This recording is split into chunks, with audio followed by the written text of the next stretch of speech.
சரசு சமையலுக்கு வரவேற்கிறேன். சரசு சமையலில் இன்றைக்கி நம்ம பார்க்க போகிறது மாங்காய் பச்சடி.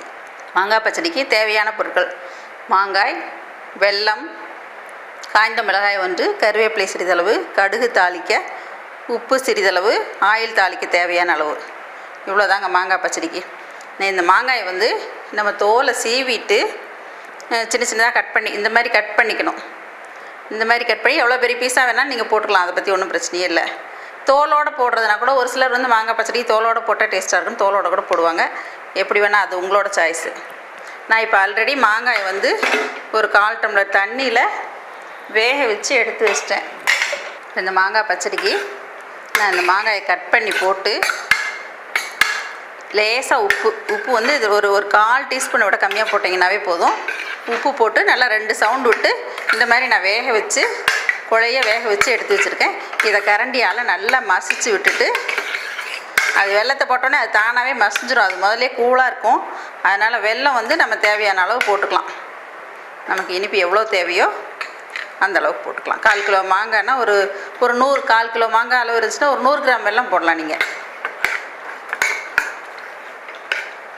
இது வருஷப்பிறப்பு ஸ்பெஷல்னு கூட சொல்லலாம். மாங்காய் பச்சடி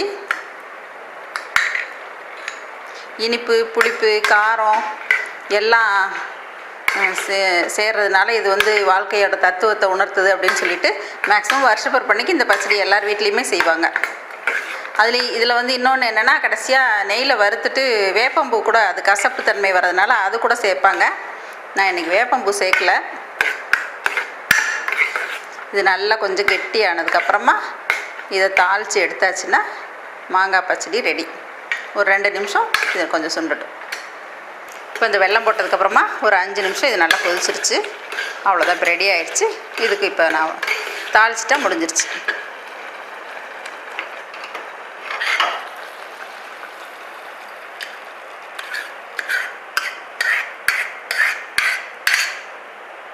இப்போ நம்ம இதில் ஒரே ஒரு டீஸ்பூன் ஆயில் விட்டுட்டு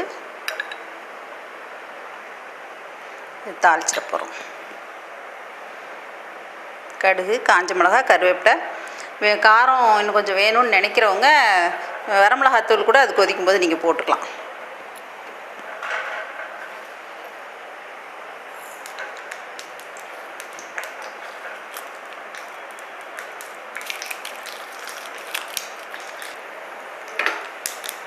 இப்போ கடுகு பொரிஞ்சிட்ருக்கு.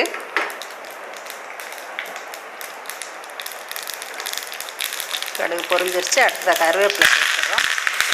கருவேப்பிலை சேர்த்து காஞ்ச மிளகாயை போட்டுட்டு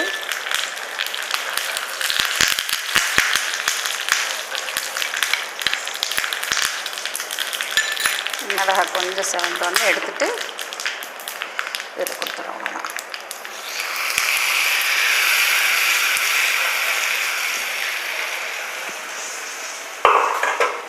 சுவையான ஈஸியாக செய்யக்கூடிய மாங்காய் பச்சடி ரெடி ஆயிடுச்சு. இது குட்டீஸ்க்கு ரொம்ப பிடிக்கும். இது மாங்காய் சீசனுங்கிறனால நீங்களும் ட்ரை பண்ணி பாருங்கள்.